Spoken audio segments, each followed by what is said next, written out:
I think at the end of the day where we can get tripped up and we get in our own way and I can feel like, oh, maybe I'm not good enough for this, or maybe, what have you. I come back to, I'm pretty proud of the person I am and who I look at in the mirror. And if I can just come back to being just me, like no one else, don't try to be the professor from Harvard that is speaking on the TED Talk. Like, that's not me. Don't try to be that person. Don't try to be, the head coach when you are the captain of the water polo team. Come back to you. Like, man, we're given all these gifts and all of these abilities to do things. Why would I sleep on that? Like, to me, that would just bum me out to be living at 20% or 30%. Why not live at 100? And that is the same energy 100% that I try to return to everyone that I'm around. Welcome back to Toxic Free with KB. I'm your host, KB, better known as Kate Middleton. This is the show where we help you reduce your everyday toxic exposure in life.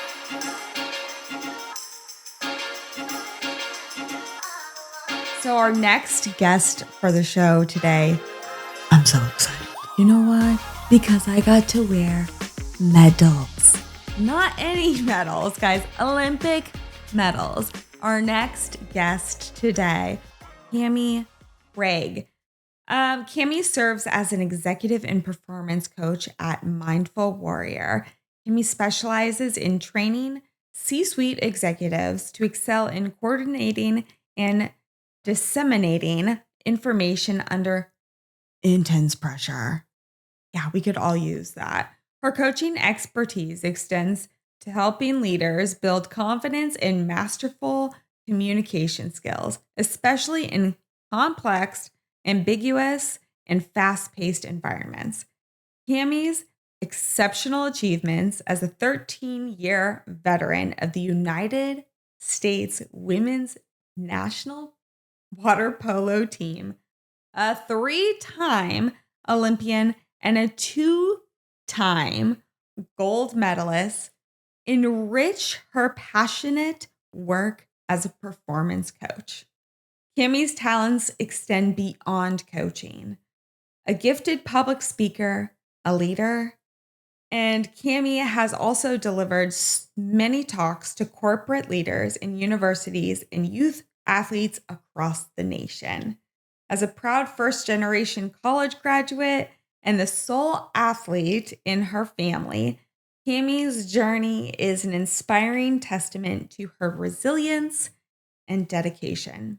She currently resides in my little town that I live in California, so cannot wait to have her share more about just all those amazing accolades.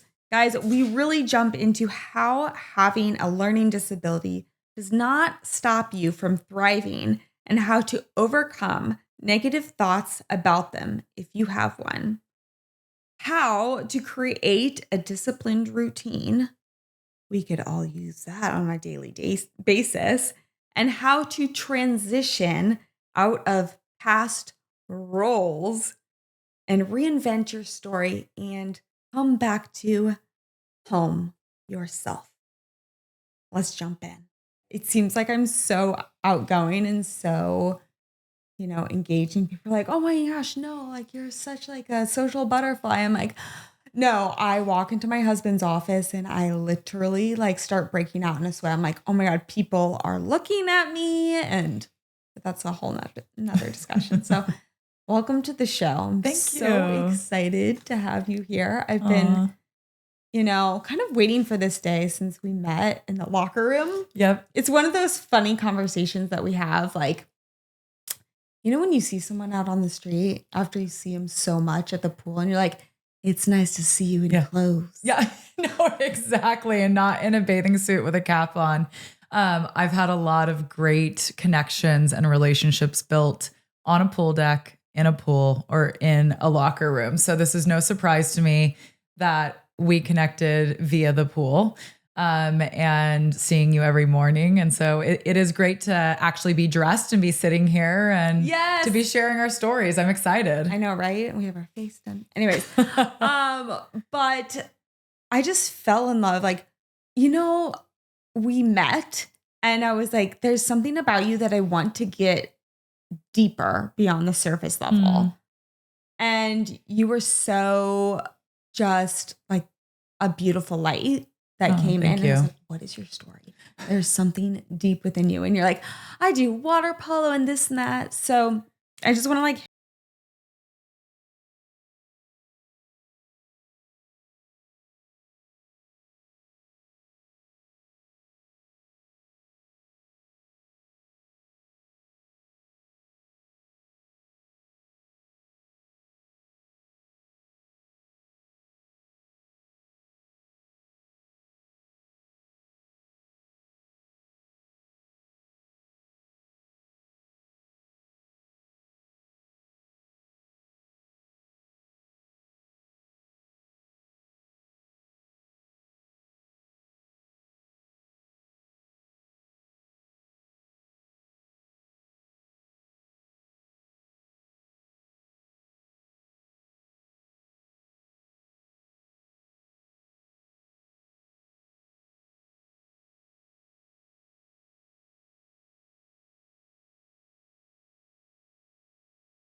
I had to put on armor each day to get into the classroom and get what needed to get done. But I was really fortunate to have such a love and passion for sports because you can't play sports without getting the grades. So sports really ended up being the motivator, being the release, and being the place where I got kind of my atta girls and got to build my confidence, where the classroom didn't really serve that purpose for me. So second grade, all I remember about in second grade is that my teacher, Mrs. Atwood, bless your heart, like you were the best. My teacher would just make like king cake every Friday and, with the little hidden baby in it, if you guys know anything about king cake. Anyways, that's beyond that. But second grade, what a pivotal developmental time in your life as well.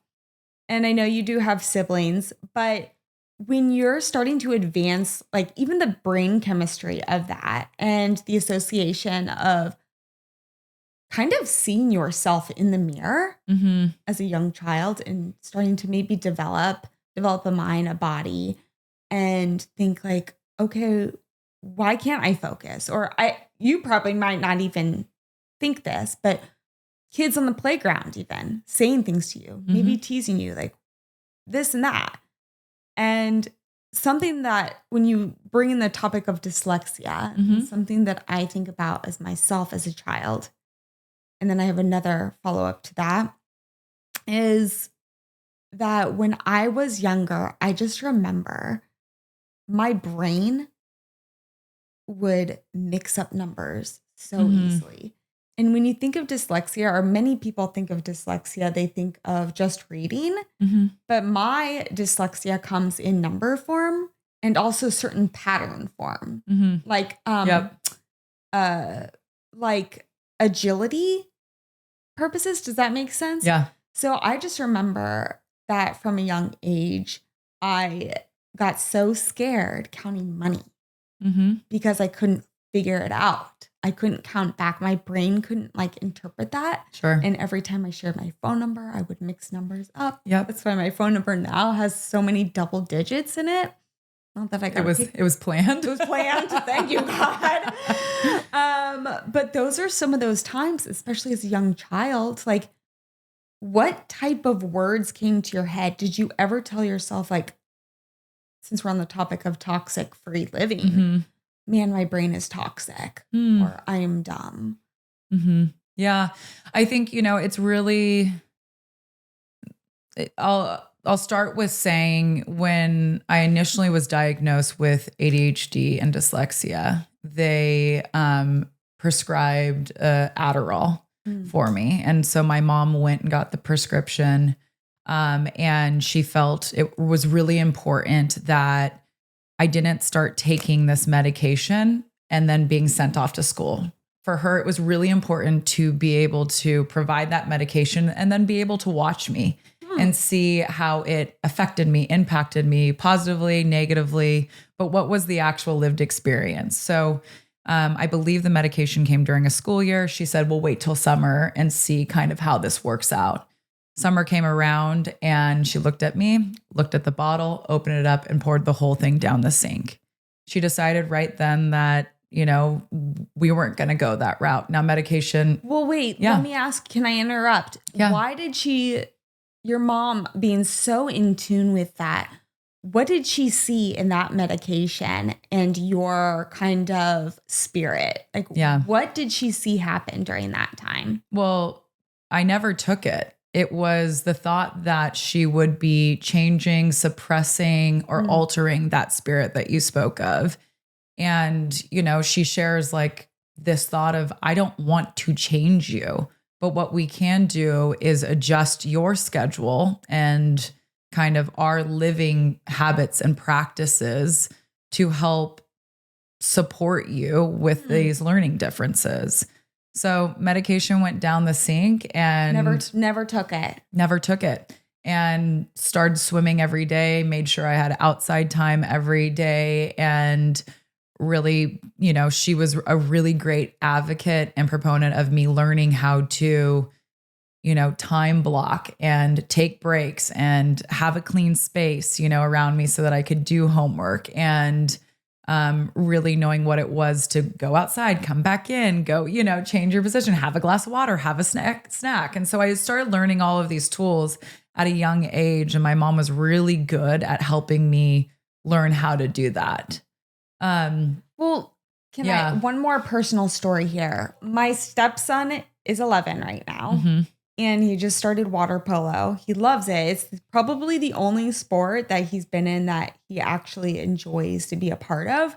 But when you talked about changing up the routine, becoming kind of meticulously organized, I find that with his room compared to his siblings, his room, his drawers, everything has a divider. His shirts are all right? Yeah. We kind of set that up for him, but also just his bed over there, the way his toys are set up, everything is ready to go. Reminding him, all right, this is your routine. You get home from school, right?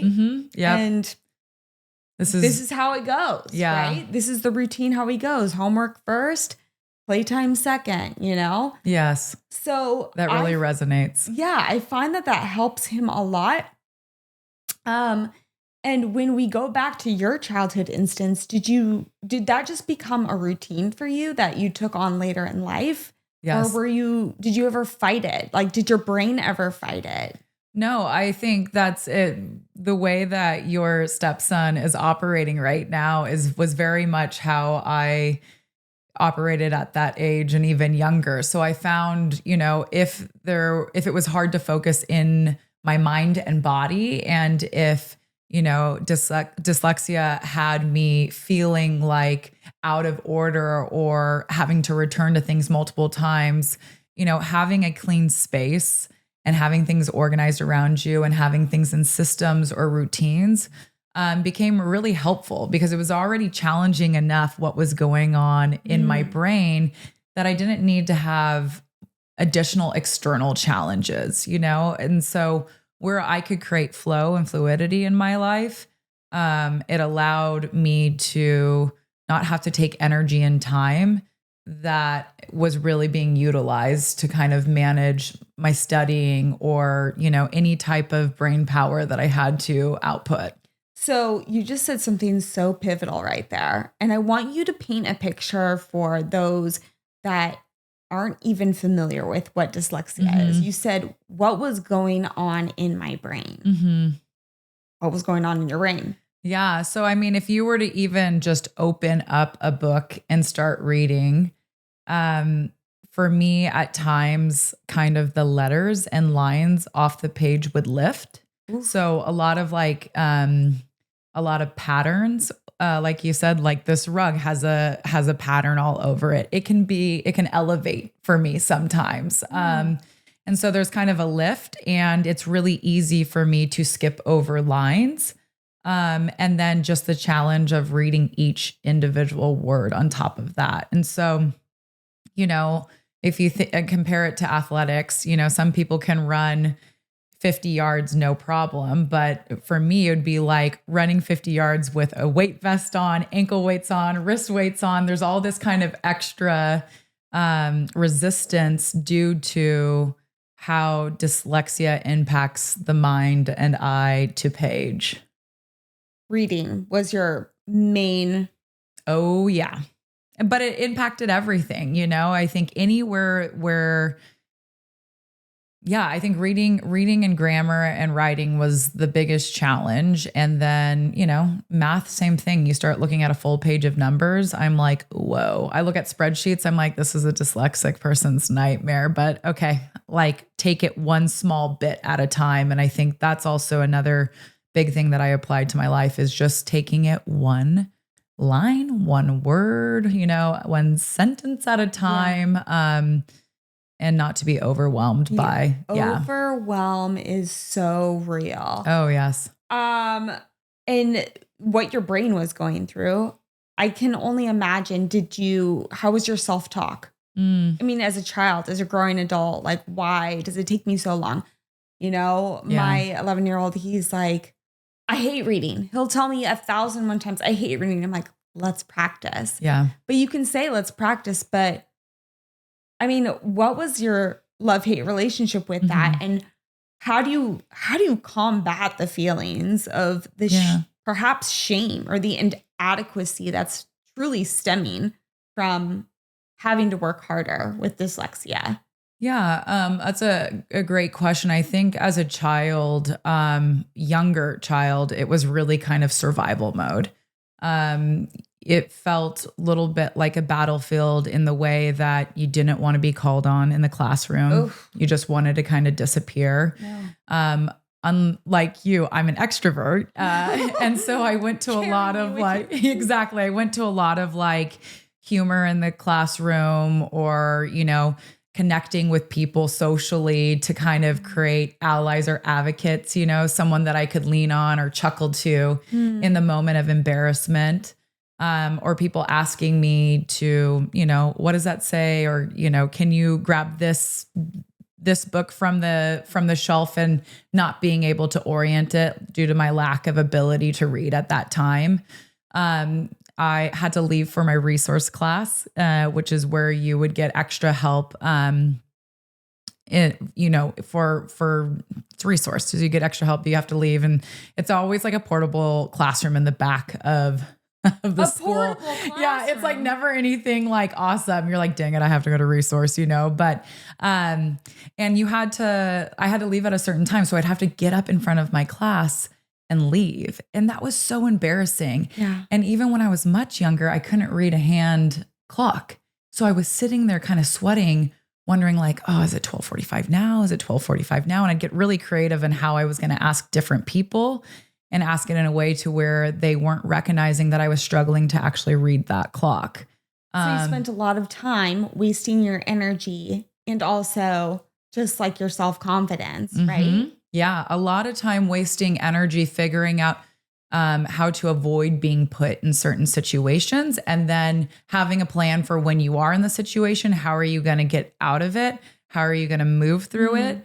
And or just having to sit kind of in the embarrassment of, oh man, I've just been exposed. Did you ever get teased or bullied? Sure. But I became really like the class clown about it. So I was going to make fun of myself before I really let anyone, let anyone else hurt me. And that became a part of like the survival mechanism. So what did they say to you? I'm curious. What did they say to you? I think here's an example or a story of a time where I kind of beat everyone to the punch is that I was called on for popcorn reading.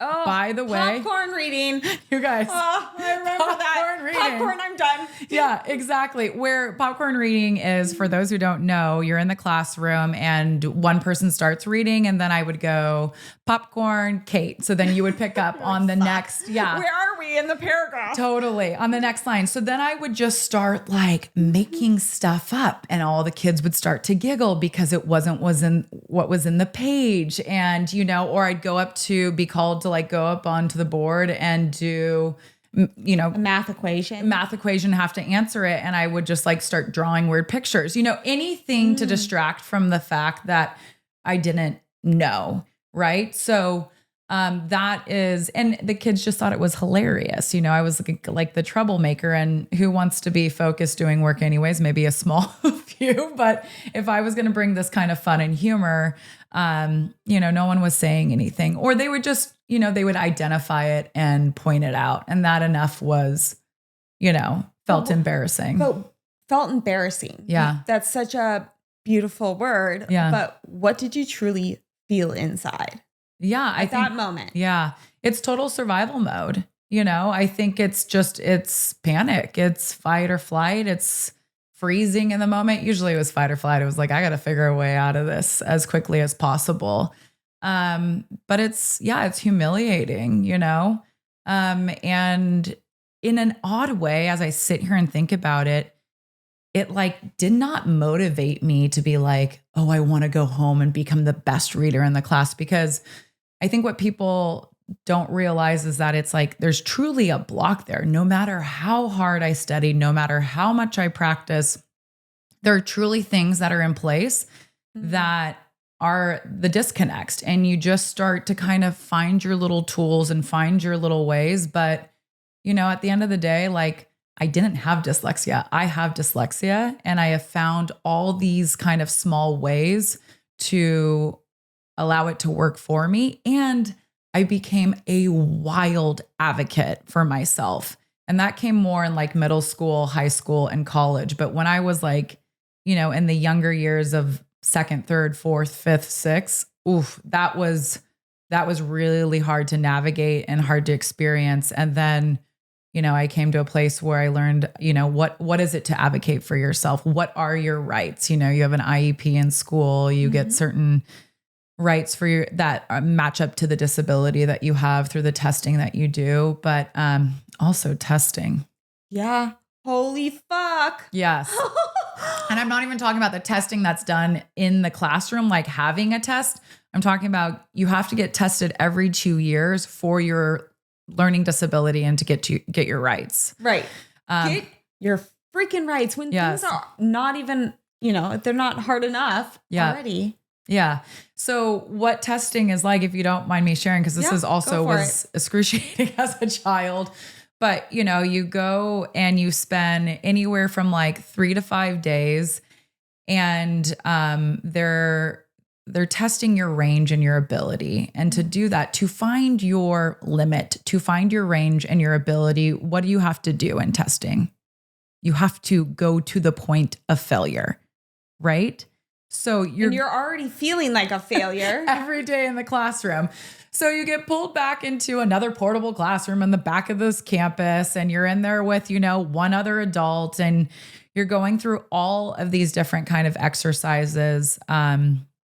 And you're just being tested to failure, tested to failure, tested to failure, tested to failure. And it's really, it feels like you're in a boxing match of your capabilities and abilities, right? It's like one of the most deflating experiences ever. And it's exhausting mentally. Yeah. Absolutely exhausting. And I've worked with a lot of kids and mentored a lot of kids who have had to go through this process. And for me, it's about how do we build them up and set expectations so they're going into this with the right kind of mindset and perspective, knowing that you are being tested to failure. It's not a pass fail, it's a fail, because they're trying to find those boundaries and where you can absolutely max yourself out to. But that was just always brutal and something I never, ever looked forward to. And now for like sports, we'll do a concussion test and they're like, say the, the months of the years backwards. And I'm like, PTSD from like, my, my dyslexia testing, like, every 2-year testing. And I'm like, oh my gosh. Okay, here we go. Well, okay. It's not, what did you say? It's not pass or fail. It's failure. Yeah. It's let's take you to failure. And something that I just kind of want to like bless your heart with is my little 11-year-old Nolan, told me he's my little philosopher, right? Brilliant minds, right? And he told me one day, he goes, it's not failure. You don't fail. It's success because you have to fail in order to be successful. And I think what wonderful wisdom for him at that age. He is so wise. But I wanted to like go back on the perspective aspect. When we pass, fail, perspective, thinking about all these things, thinking about your place in the classroom, growing up, talking to yourself at the same time, trying to be funny, all these different hats that you're wearing. You seem like such a positive person, but then I want to take it back to, I have to touch on this subject of, the perspective of I'm toxic. I have a toxic brain. I have a sick brain. You came from such a beautiful household, it sounds like, but, how did you overcome that perspective at the time where you were sweating and you were like, I'm in survival mode? Yeah. How did you overcome those moments? What's really interesting? I love this question because it allows me to reflect on perhaps what my perspective was at that time. And I never thought, like, I knew I had dyslexia, but I never thought something was wrong or broken or toxic with me. Like, it was almost like they were meeting outside of myself. It's like it was the school against what my capabilities were. I never felt broken or disabled. It's a learning disability at the time is what we called it. And we have shifted to differences at this point. But I never felt like, gosh, my brain can't, like, I never talked bad about what my brain could or could not do. It was kind of like I was always thinking about what was the next step and how I could be prepared for that. And a lot of it was kind of, the focus for me was on the outside and what was coming my way rather than being internal and blaming and shaming myself. It was kind of like, oh, this person is about to ask me what my address is, and I'm in 4th grade and I don't know how to spell, the road that I live on. And so at that point, I don't come in to myself and say, you're so dumb. You can't do it. Why can't you figure it out? Why can't you remember? I'm like, okay, I wrote it down on a piece of paper. It's in my backpack right now. And I can pull that out, take a look at it, and then I can write it on, that kind of stuff. Here's my cheat sheet. Or like you, like as a child and someone was going to ask me to say something or spell something, I would start scanning the room. What has it written down somewhere? Where can I pull this word from? Where can I borrow, the spelling of it from? And I would borrow from like things written around me. And so, there's, again, that's another survival tactic. But now, do you think that comes from the child's imaginary kind of abilities? Like, I assume, you can correct me if I'm wrong, but were you very imaginative as a child?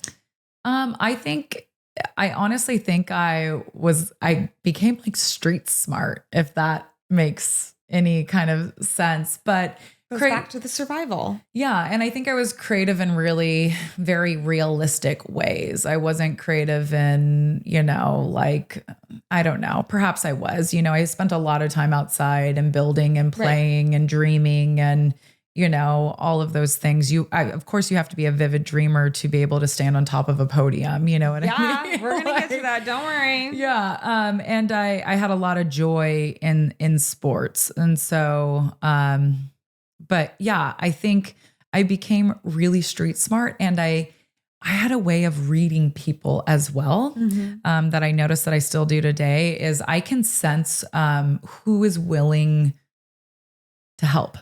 Like I'm really an elite person to call in. I can call in help really well. Like I knew what person in the classroom was going to let me review their notes or borrow their notes and which would be like, nope, I don't share my notes. Like I didn't even have to ask to get there.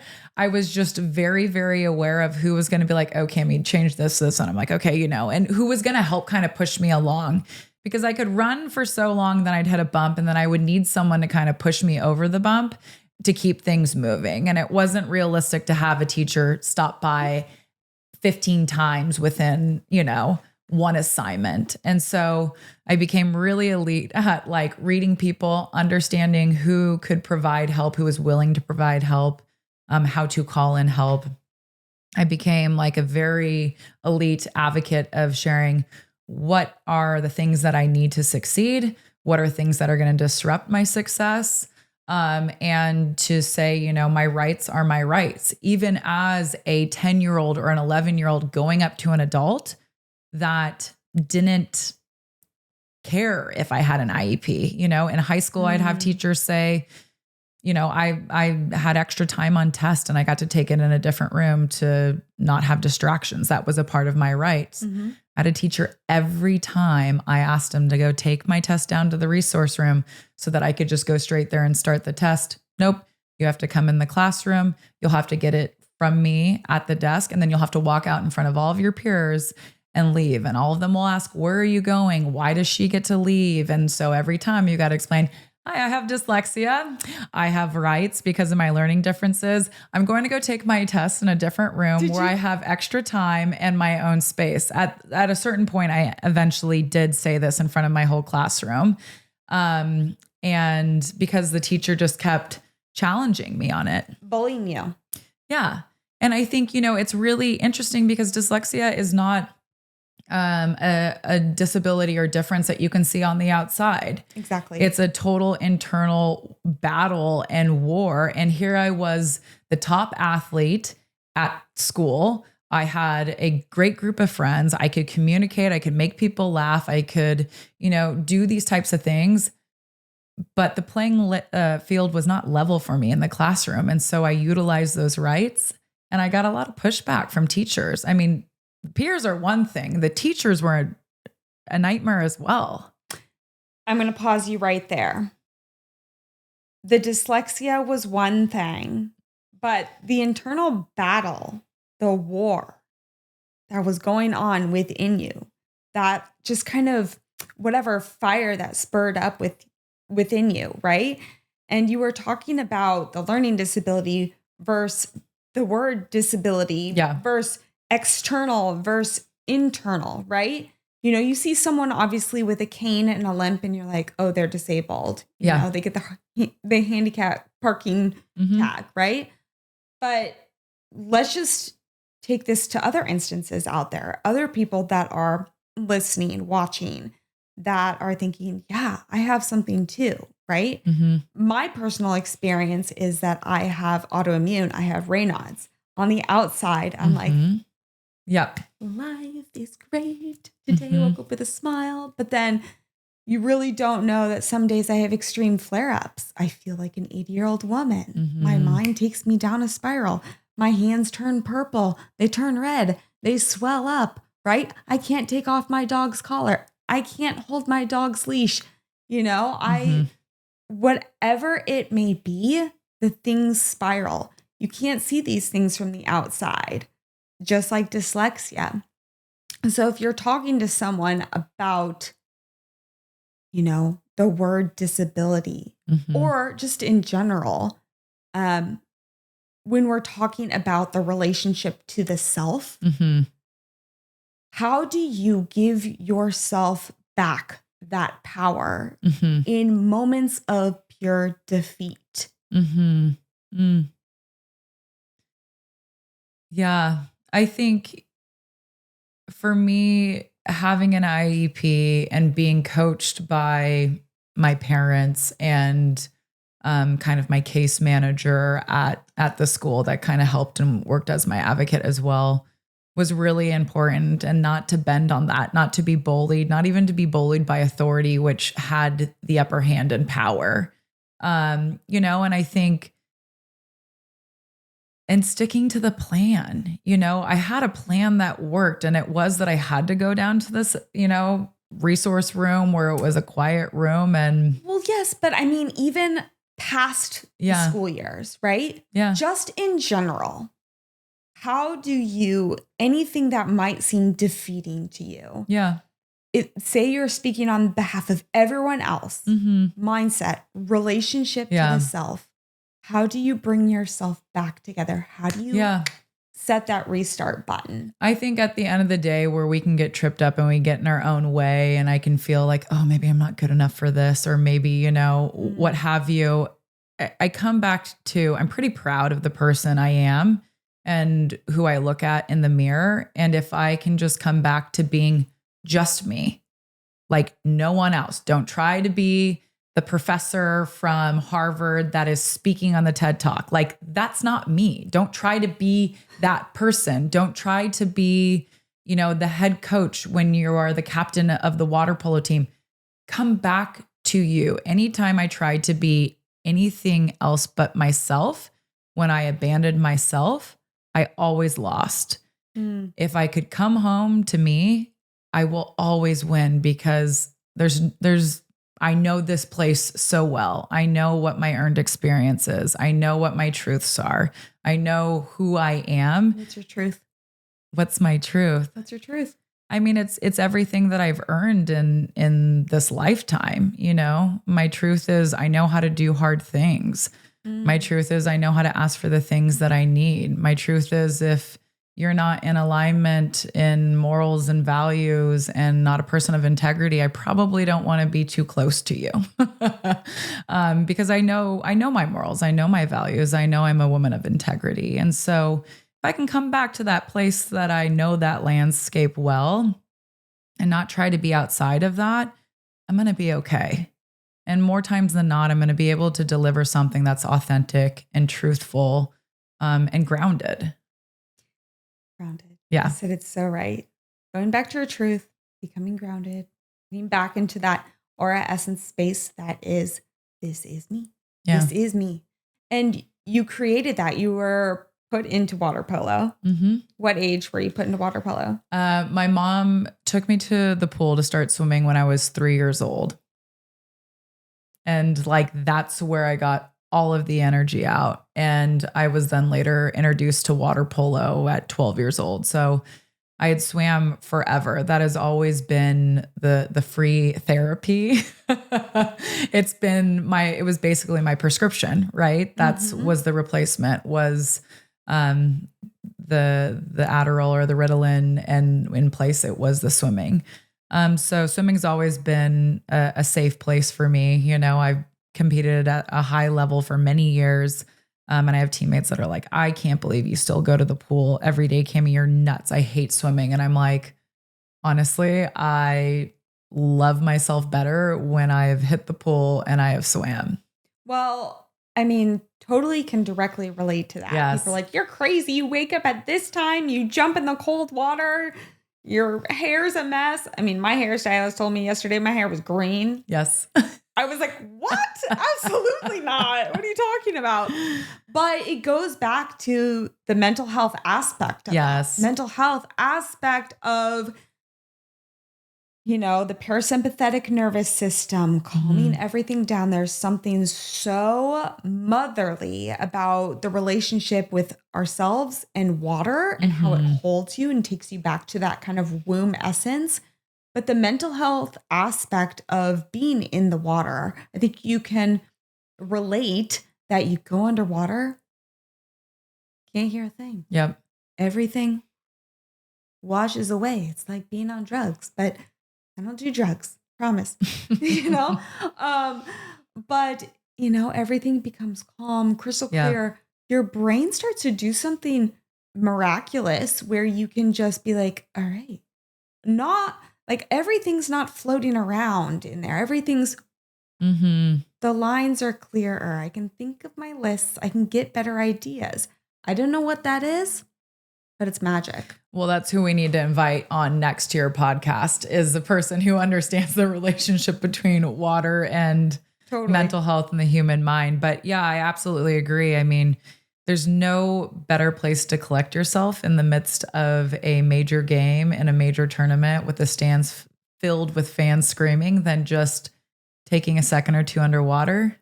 Yes. And then coming back up and resetting. Yep. Yes. God, so amazing. So you built that, what did you say, the girl squad? That when you started to kind of feel that camaraderie, like everyone was on your team, right? No one was out there against you. You know, there was no authority that didn't, well, we'll get into coaches, but believe in you. No one was trying to call you out. But everyone's like, we're working together. Yeah. What did that camaraderie do for you and you do for your brain's chemistry of the sense of belonging and feeling like an equal? Yeah, absolutely. So I think, as I've said over and over, but athletics has been such a safe place for me.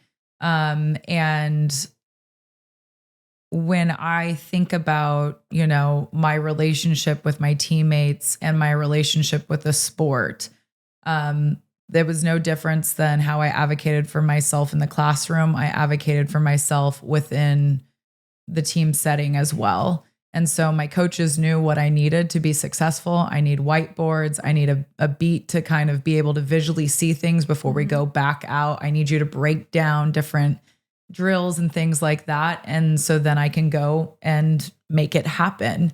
My teammates were also aware of where my challenges lied. I knew all the plays. I studied all the plays. I, studied with certain teammates. Yet I always picked one person because I told you I'm really good at like calling in help. I always picked one person on our team that was just excellent. That was their strength, was knowing the plays under pressure. And I would say, okay, like I know the play, but if we get into this moment and the coach calls out this play on the lineup, I'm going to look at you and I just want you to remind me either, yes, you're in the right spot or you need to go here. And it was like just this kind of handshake contract that I had with a teammate during each season on whatever team. And it gave me that extra confidence that I knew that my strengths could have somebody else's back and somebody else's strengths could have my back where my weaknesses lied. And if I sat there and masked them, if I never communicated them, the team could be halfway down the pool in the middle of a play and I'm sitting here still freaking out about where I'm supposed to be rather than just doing it and keeping it moving. And so I think one of the worst things we can do to ourselves is to hold those things so tight and so close to us. By no ways am I burdening anyone by letting them know, hey, there's some adjustments that I need, or just be mindful, that I'm moving a little bit slower or I'm thinking a little bit different, and if you want to hop in, like I'm happy to learn or get your feedback. Well, it goes back to that control thing, right? Like 100%, like when, you can't control one situation and they're trying to control another situation. The communication isn't, up to speed, right? It goes back to like, sometimes you just have to let it go. Like, let it go off into its own land, recollect yourselves at a later point. Yeah. But, I think it's really beautiful that, you did build, I'm going back to building that squad, manship, that little like pod of trust. I think that's a beautiful outcome from what you did come from. Yeah. And how it created more structure in your life. What did you say in the very beginning about the plan? I had a plan. In regards to just ensuring that I had to stick to my plan of life. I had my goals. I had my dreams. No one told you can't get there, right? Definitely there were coaches and teachers that said it, but parent wise, no, I had totally incredibly supportive parents that always championed the dream. let's go. So championing the dream from the parents.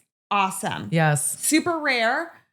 But then also, I want to go back to the negativity. Let's go back to those demons. Let's go back to those haters out there, those coaches, those teachers. Mm-hmm. What did they say to you? How did they try to bring you down?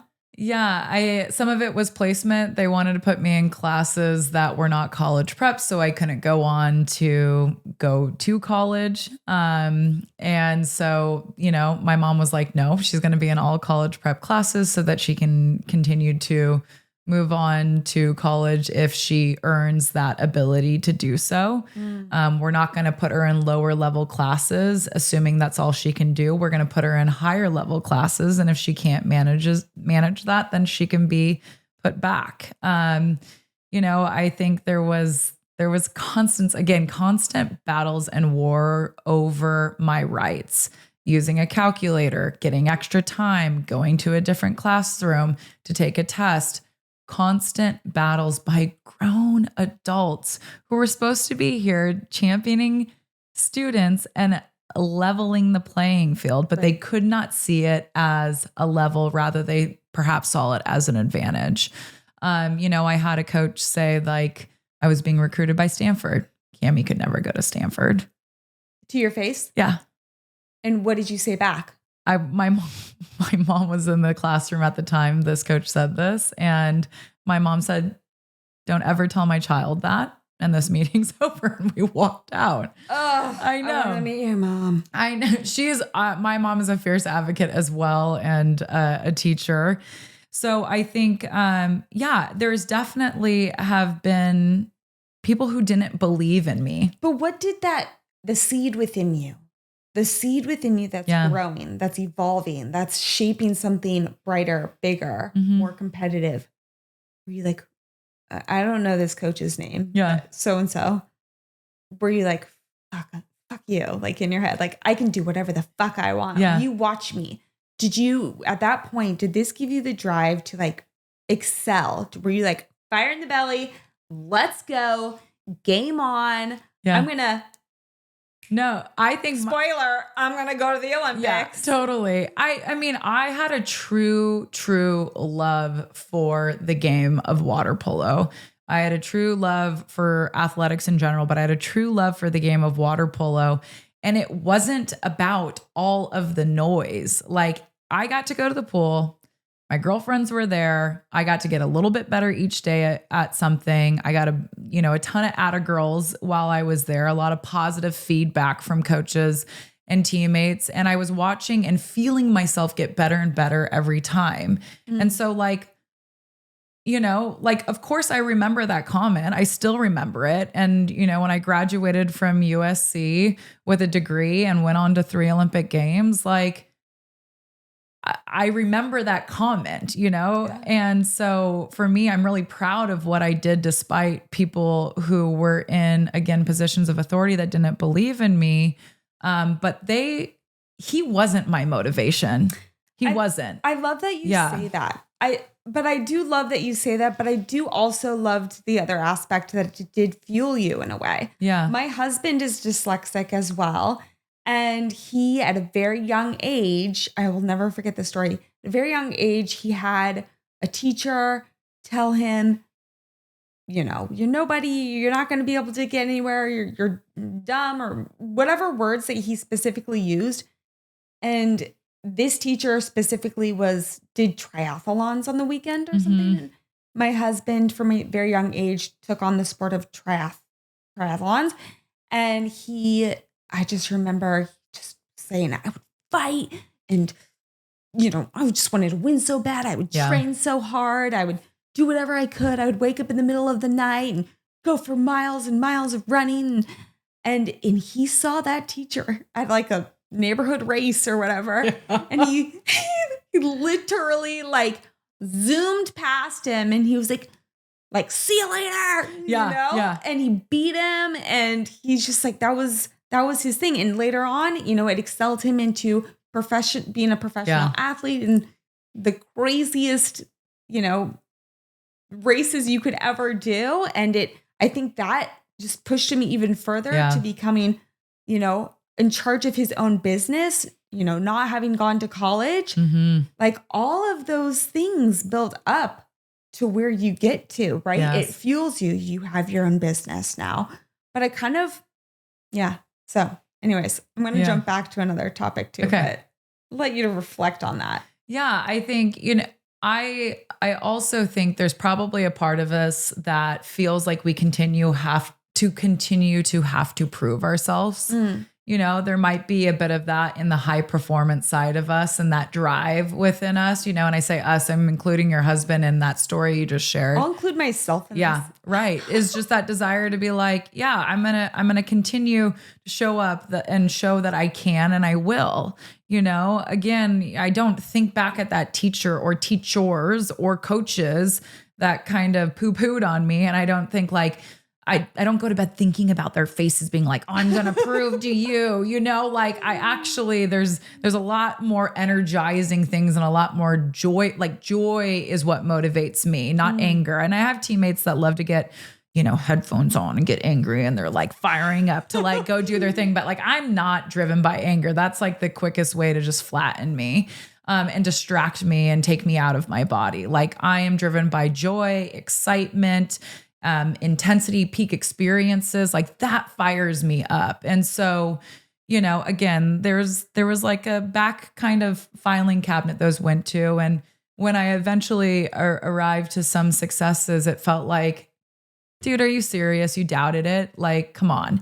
And perhaps, those deep, dark filing cabinets still continue to drive me to hit certain levels.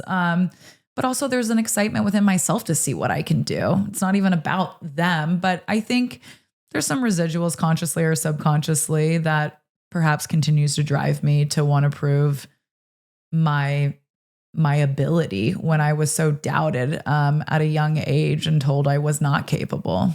Your abilities, your rights, goes back. It all stems from that little child, right? Mm-hmm. So let's go on to the Atta girls, right? Let's go on to the relationship with the Atta girls. I call them the Atta girls, even though I know you're saying like you got a lot of Atta girls. Yeah. I just like named the girl squad, right? Okay. They're called the Atta girls. Okay. So let's talk about your teammates. Mm-hmm. Let's talk about being in the locker room. Let's talk about being in front of so many people in something that I know obviously I can relate with, a lot of other females can relate with, being in your swimsuit. Yeah. Right? Let's talk about body image. Okay. I really want to jump into this. Wearing a swimsuit on national television. I know that you probably weren't, or you could have been, were you so on social media at that time where people, like you saw what people would say or call things out? Or how did the body image aspect come across with all the females in there? Yeah.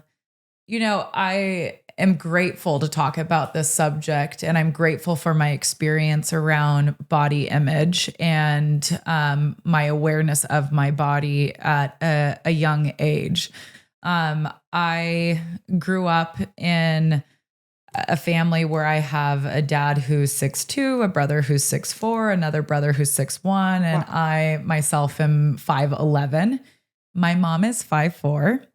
She wears size 7 in women's, which I wore in second grade.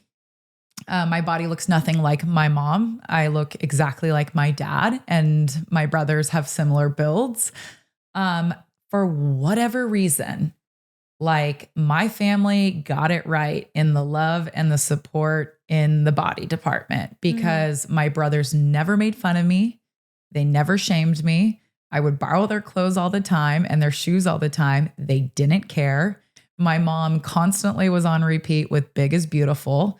Obviously I would come in and I'd be like, my legs are huge, Mom. Like, when am I going to get knees? And my mom's like, those are your knees. Those are your legs, like Big is Beautiful. Those legs are going to take you somewhere. Like why she felt compelled to tell me that is beyond me because there's no athletes in my family either. I am the only and first athlete to come out of my immediate family. My mom doesn't even know how to swim. I'm like getting emotional. Yes. I'm sorry. No, that's okay.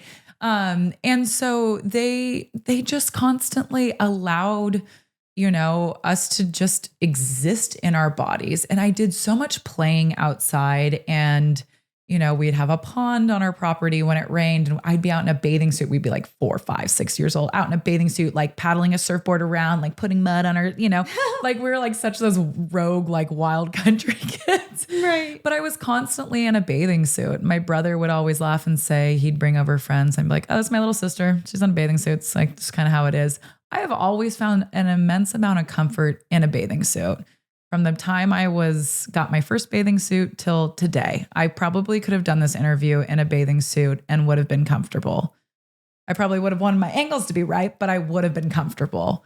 Well, okay. You're just bringing back childhood memories, which Yes. I love this. Yes. I love going back to our inner child.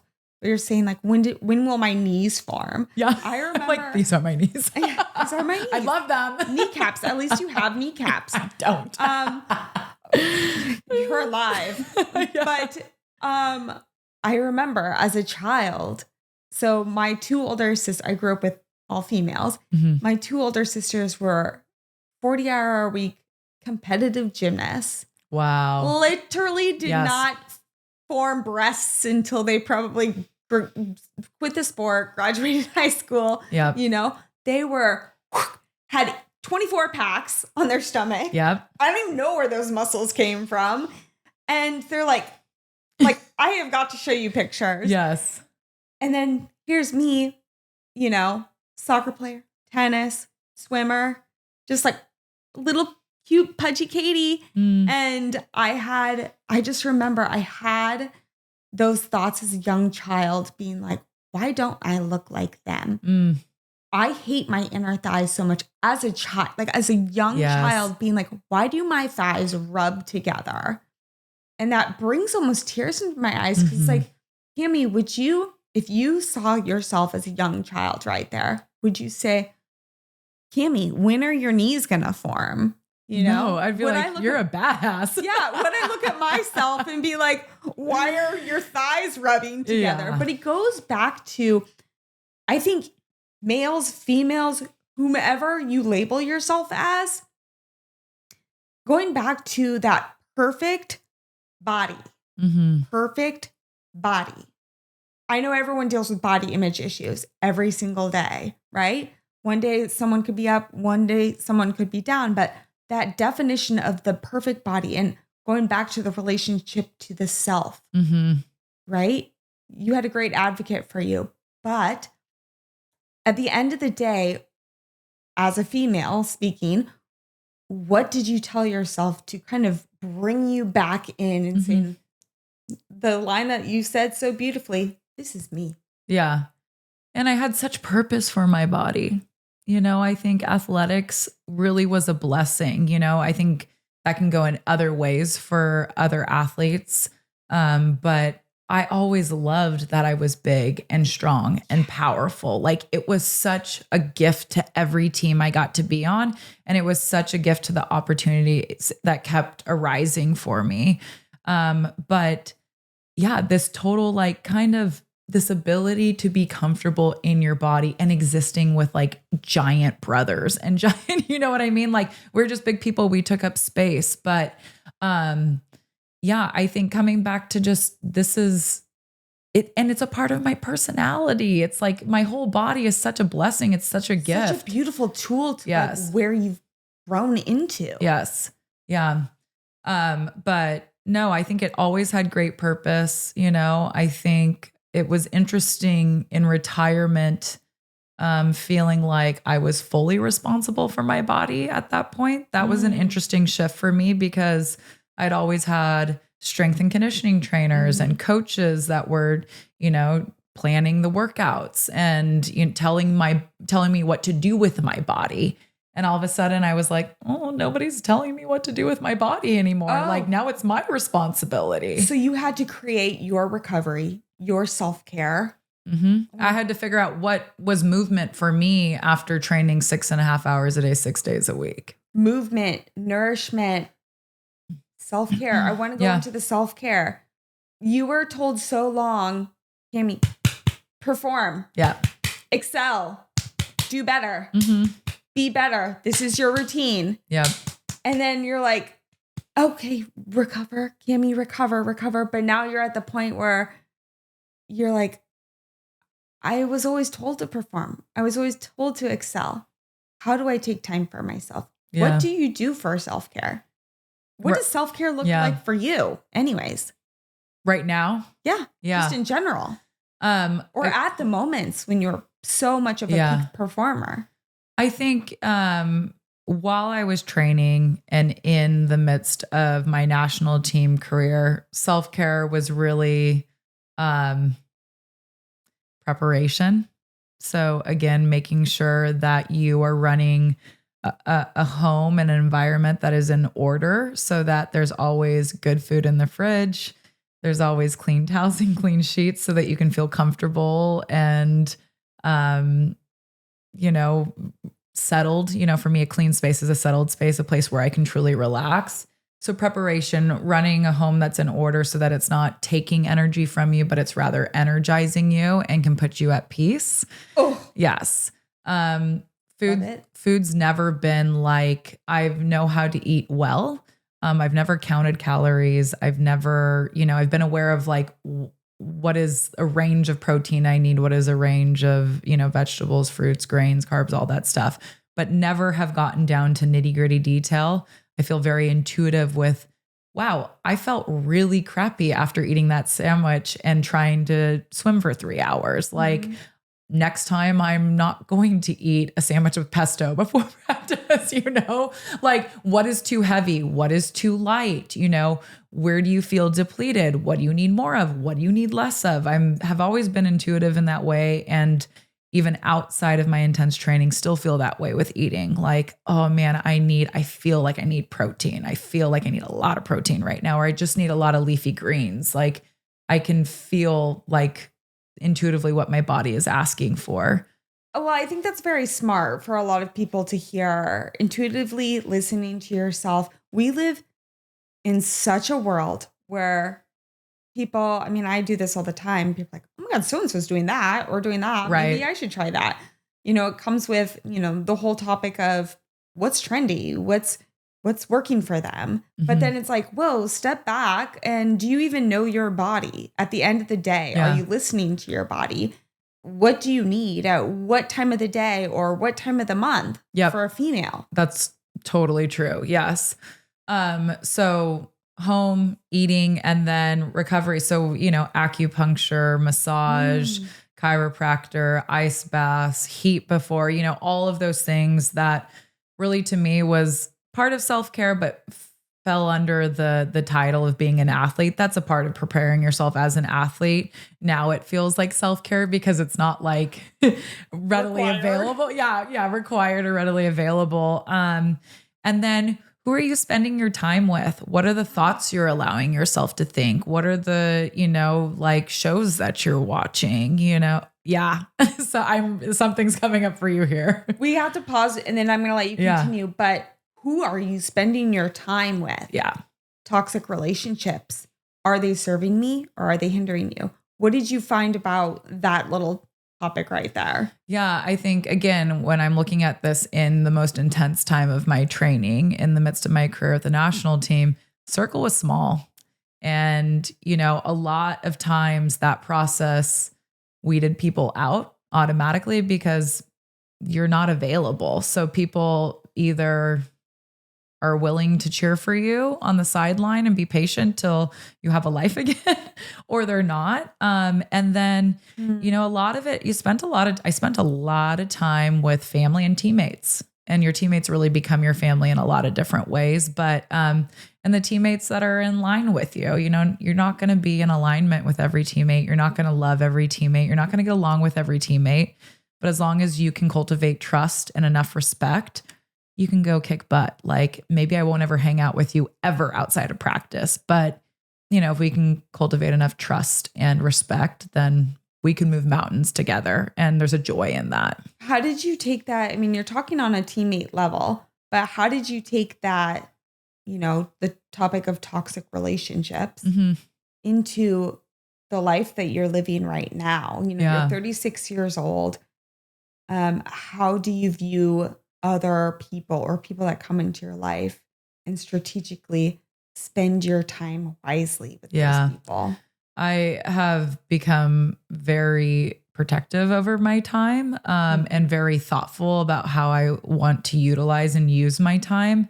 I want to feel good within myself always. And we're human, and there's people that can disrupt that. And there's people who, like to get in there and shake things around, based off of what triggers us or what can, elevate our emotions. And so I'm really thoughtful, yes, about the company I keep. And, for me, it's important not to be around all like-minded people. I love hearing different perspectives. I love to hear how people are thinking and doing and being.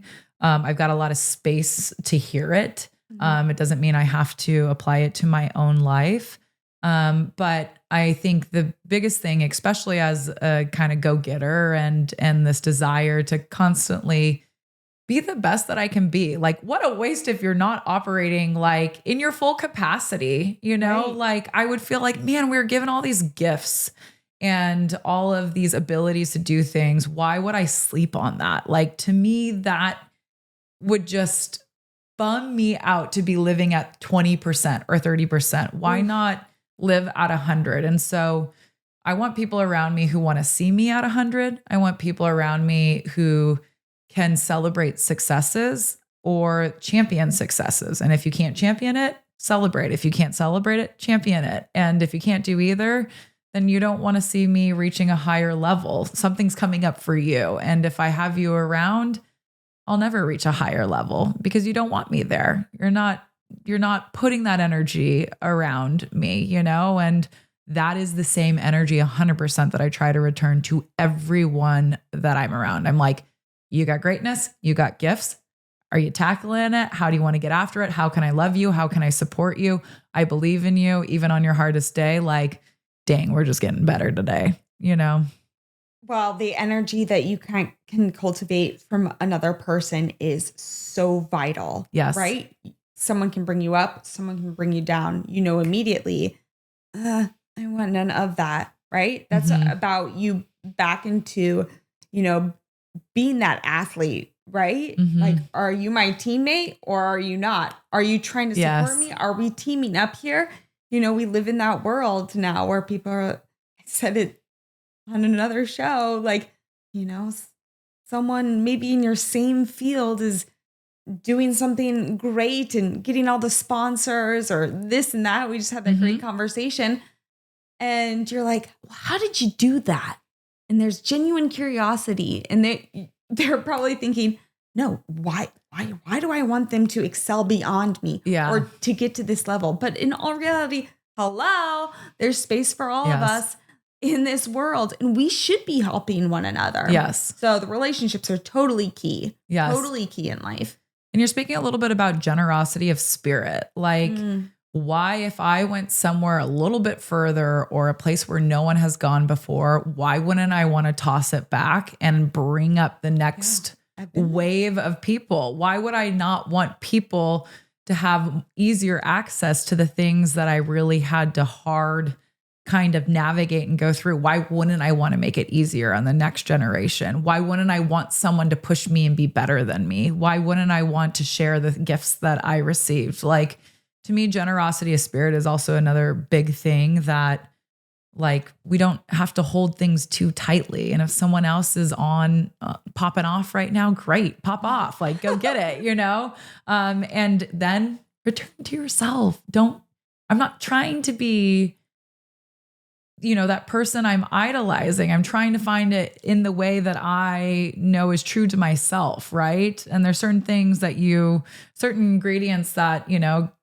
create that, but there's also come back to you. Your home. Come back to you. Yeah. The vessel of you, right? You were talking about being in charge of your self, your body, your decisions, right?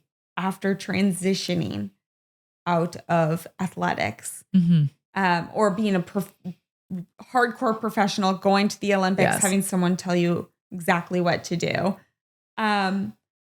Transitioning out of sports can be daunting. Yes, very much. Right? So how did you overcome that fear-based mindset associated with that change? Yeah. Transitioning off the national team was really challenging for me. I was with the team for 13 years. I knew that I wanted to retire. I retired with a great relationship with water polo.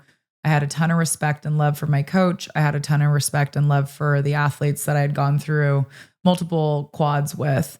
It's really a dream way to retire. And I got to finish on the top. We won a gold at my last Olympic Games. And after that, I had retired. So that is best case scenario. That's not every athlete's experience.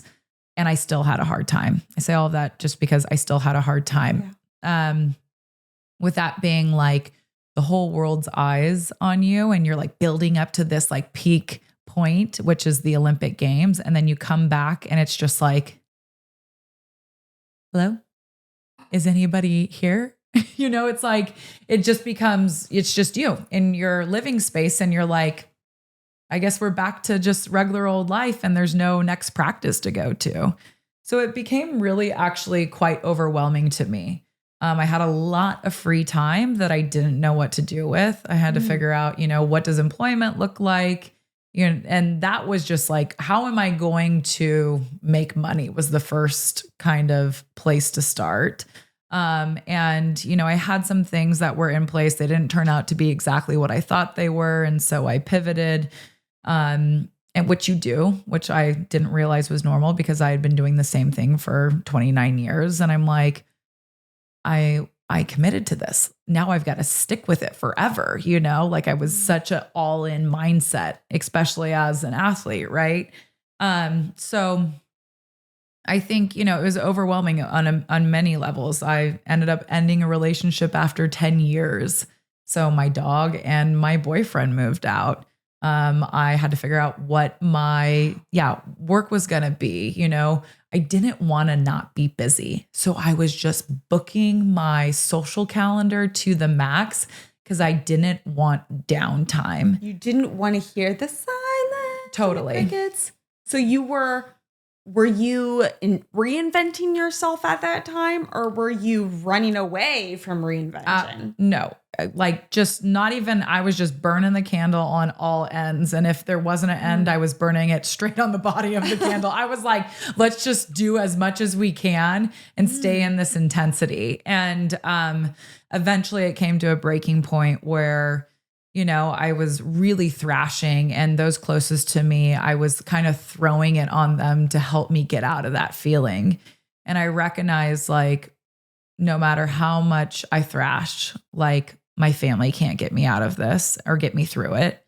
My boyfriend can't get me out of this or get me through it. Like I actually have to do it myself and I need professional help to do it. So I had called, a therapist was recommended to me, called her up and was like, hi, I'm a mess. I can't even tell you who I am, where I am, and I'm completely overwhelmed. And she goes, great. Why don't you come in and see me this week? So I started that path and really started to kind of get more grounded and more organized in what my path and plan was moving forward. And then one of the men's water polo players lived in the community and I called him and I said, hey, do you ever go swimming? And he was like, no. Do you want a coaching job? I was like, no, I don't need a coaching job. I just need to figure out like who I am, and I was like, I just need someone to swim with. And he was like, okay, meet me at the pool at 7 a.m. tomorrow. And we swam every single day during this kind of intense transition period of about 1.5 to 2 years. Mm-hmm. And no matter what was on my calendar, what was happening in my life, I started my day every morning at 6 a.m. down at that pool, jumping in the pool, whether I swam a lap or I swam a whole set. And I had teammates, newfound teammates that were there. So between therapy that swimming, and then eventually cultivating a series of mentors to kind of help me figure out what life looks like after athletics and what life looks like in the working world. That's when I started to find a flow out of it. Well, what you needed back from what I've seen, from what you've mentioned with your childhood, is that routine structure creates that discipline that helps you thrive. Yep. And that's what you had kind of lost. Yes. So that's part of your ability to be like, all right, I'm coming back to me. Yep. That's absolutely right.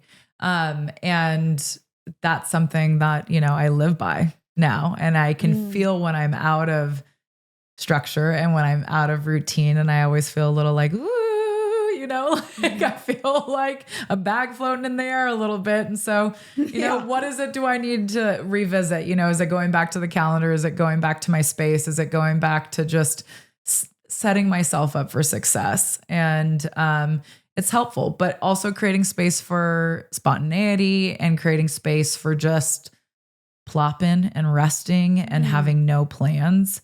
That's very much a part of the routine as well, is having those pockets to have nothing on the calendar and no plan. And not feeling pressured. Yeah. Or let's go into the topic of external validation. When you transitioned out and you felt, I have to do this, I have to go to this route or that route, or perhaps this job, I have to do a corporate desk job maybe now. Maybe I should try something else because I will be validated in this hardcore profession.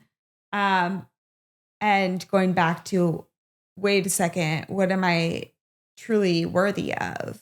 Right? How did you kind of regain that self-worth? Yeah. You hit it right on the head of just coming back to yourself. So I went out and I embarked on being someone who I wasn't. I went into outside sales and everyone's like, you're going to love it. You're an athlete. You're competitive. Guess what? I'm not motivated by money. It's no surprise. We were paid nothing as Olympic athletes, but I wasn't motivated by money or watching, getting the sale. And I didn't fully perhaps believe completely, like what we were selling was great, but it wasn't like my passion or my full belief was behind the product I was selling. And during the time that I was working in outside sales, I was also starting mentorship with youth athletes. And so I had maybe 3 kids that I would do my 9 to 5. I'd come home and then I'd do, video mentor sessions with kiddos. And it was so positive for me because I was still feeling like a little bit of finding myself in this next chapter of my life. But it was so grounding to work with these athletes because it was something I knew so well.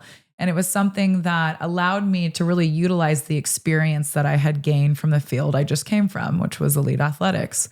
And at one point I realized, if I built a roster of 15 athletes or more, and then I did speaking engagements or camps or clinics, then it would equal what I'm making in this outside sales job.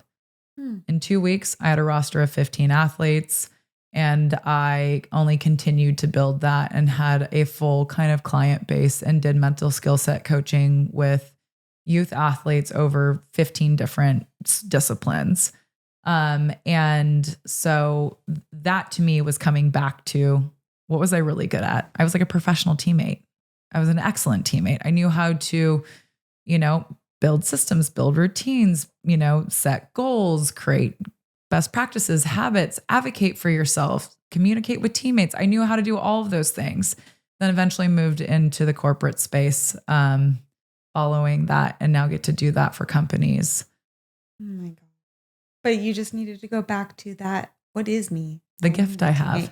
What is the gift I have? What is the skill set that I have? How can I honor that? Yes. Right? And you had to do it all on your own. You had to build that self-worth internally so you could validate yourself externally. Yes. Right?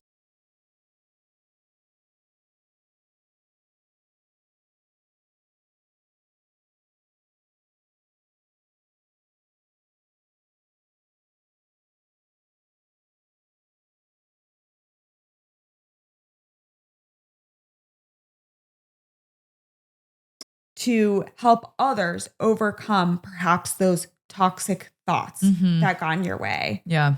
Right? And what we know is that what we think and what we say to ourselves is really, really powerful because they carve these neural pathways in our brain, and it takes a lot to carve new paths, new positive paths. But I think, in those times where I'm experiencing negative self-talk or self-doubt, there is a lot of focus on, wherever I'm at, there is something that I feel I fell short on. Okay, so what is the learning in that? Can you learn from it? Or are you going to just sit here and spiral and go deeper and deeper and deeper? Like, I'm solution oriented. I am a problem solver. I'm actually very creative at that due to my learning differences. And so, okay, here's the issue. What's the solution? Let's not go down into a deep spiral. So being solution oriented, grace, having self-acceptance and grace in those times is so much easier said than done, but so important. Like if you can acknowledge what the thing is and then choose to say, it's okay. It's okay. You missed, like 5 shots out of 5 shots. It's okay. Now what's the solution? Let's keep moving forward. There's nothing worse than staying in the same spot. So I think identifying, having kind of self-acceptance, having grace, and then finding the solution to your next steps forward. And then finding the people who know you for you and who can hold the mirror up for you when you've lost your way to yourself. Having those good friends that know you well and can remind you sometimes who the heck you are, is really positive, and you'll always come back to you. You're never too far, but sometimes you need a little nudge or reminder. I love you. I just absolutely love everything that you said. I'm like, I could talk to you for hours and hours and hours. I'm like, I love you. Oh, thank you. So we end all of our shows with a little rapid fire questions. Fun. So super easy, super fun, pretty light, but we might get a little heavy. So my first rapid fire question for you is, how do you start every single day? With an alarm clock. Okay, that's a good solution. How do I start every day? I mean, do you have a routine? I do. Like with a plan is what I was going to say. With a plan and a plan and preparation. I've got my little outfit set out, the night before, because I'm getting up at 5:00 every morning to train. So I've got my lifting outfit out. I've got my water polo bag packed. I've got, my list that needs to be done for work when I come flying in at 9 a.m. and throw that laptop open after training's done. I've got good food prepared and easy to grab. There is a plan. There is a routine. There's not many times that I want to put myself out to dry. Like I want to show up for myself. So I show up for myself with a plan. I love that. And then I also want to touch on the point of, I know you are in a relationship, and to have a partner on your side that understands that you need to have that plan, that you need to have, okay, I need to take this amount of time the night before to set out my clothes, to set up for tomorrow. Yes. And for them not to, be like, oh, why can't you just chill out and spend time with me, right? That's a whole nother topic of toxic relationships. We'll go there another time. Yeah. But I love that. Yes. What is your everyday non-negotiable? Ooh, getting outside. Getting outside and just, sun or not, just like get out, get dressed and get outside. Those are the biggest things. You can't hang out because I work from home. You can't hang out in your pajamas all day and you can't stay inside all day. No. Yeah. I think that's what kind of harmed people a lot during the pandemic. And I think working remotely kind of harmed some people. I don't know, maybe it works for some people, but also staying in their pajamas all day long. No, right? At least no way. Change your cool sweats. Yeah. Yeah. Yeah. So how do you How do you end your day every single day?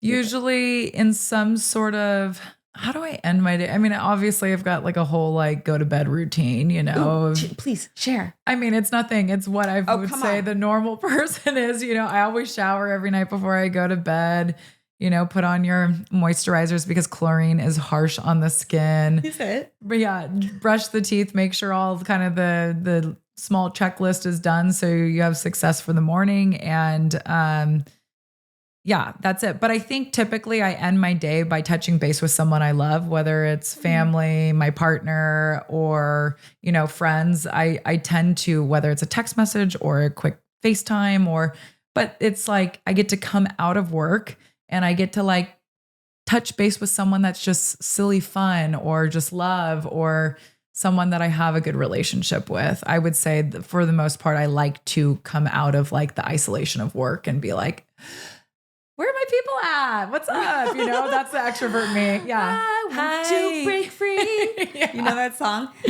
What I like to call that is, you'll love this since you like to live a life of joy. I call that kinetic joy. Yes. Yeah. Kinetic joy, that spark like. Well, and it's funny, every so often if I'm working from home and I'm dog tired, I'm like, I'm going to go to a coffee shop. And I say, I'm going to go hijack some energy. I may not even talk to anybody, but just the fact that there's a buzz of energy in the coffee shop, I'm like, I need this today. Thank you. Thank you. That is great. And I'm going to steal that. Yeah. I'm totally going to steal that. Hijack some energy. So Cami, what is one toxic-free, easy habit that people can start doing today? I think based on our conversation and just kind of the common theme, I would say every morning, a lot of us get ready in the mirror, whether you're brushing your teeth, shaving your face, combing your hair, putting on makeup. And I would say just notice the thoughts that are going through your mind during that time. What are you saying to yourself? Yes. You know, what are you saying about your day? Are you even present with yourself? Just notice what's going on with that. And if you're going to be looking at yourself while you're in a towel or perhaps even naked in front of a mirror, talk kindly. Yeah. That's your body, your face, your vessel that you get to move through this world in. And just be aware. And if you can take it one step further, talk some kindness at yourself in that mirror. We all needed to hear that today. Thank you. Thank you. Thank you. Thank you. Thank you. Well, oh my gosh. Hold on. Can we see the medals? Oh, yeah. Can we totally see the medals? We've got, so our little Maven here is. All right. I'm going to let you. This is exciting. Okay. Should I get on the podium? Yeah, you totally can. So this is the 2008 Beijing silver medal that we won. This was my first Olympic Games. I was the young. My nail color. There you go. I was the youngest on the team at this time, and we were favored for gold and ran into some challenges and ended up losing that game by 1, which was probably the most painful loss I have experienced, but absolutely shifted oh the my jade gosh. in the back. Yeah. The jade. The jade. I know, it's pretty awesome. And so it changed everything in how I approached, prepared, and leaned in further for the next 2 Olympics that I went to. So this is the 2012 London. I'll switch. Okay, great. I don't know if I can hold. Yeah. They're so heavy. Oh my gosh, I know. So gold medal from London. This is the first gold medal the women's U.S. water polo program had won in history. So wow. Women's water polo debuted in 2000 and we had won silver. 2008, we had won bronze. 2004, we had won bronze and then silver. And then finally on the 4th time around at the Olympics, we had won gold. That is so amazing. Amazing. So like that is, there's no chocolate in there. No. For sure. Then it's like, so nice. You want to do it twice, right? This one's heavier. In London, we were all kind of looking at our medals in amazement, and my coach was sitting on the arm of the chair that I was sitting at. And I remember looking at it was just like this, looking at my medal, and I looked up at him and I was like, do you want to do that? I was like, are you ready to do this again? Essentially, or like, let's do this again. And he was like, could you just enjoy the moment? But it felt so good. But we got to do it again.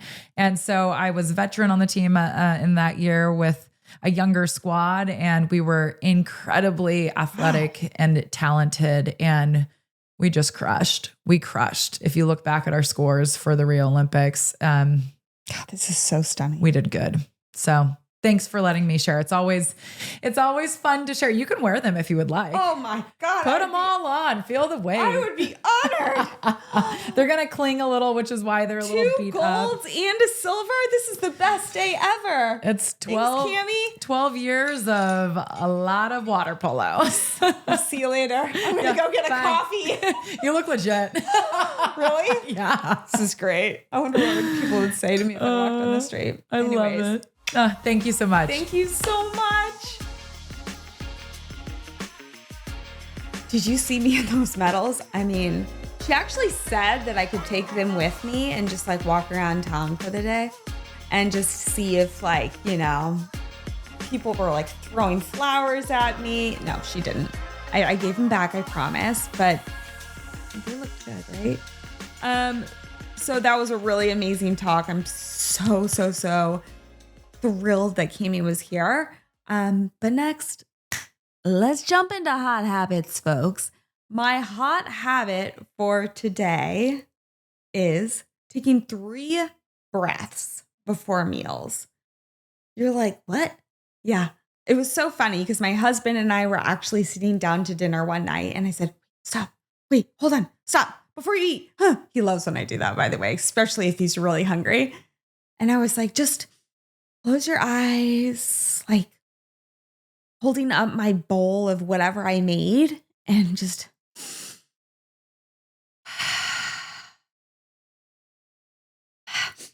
you know, you get the trend. 3 breaths before meals. Why?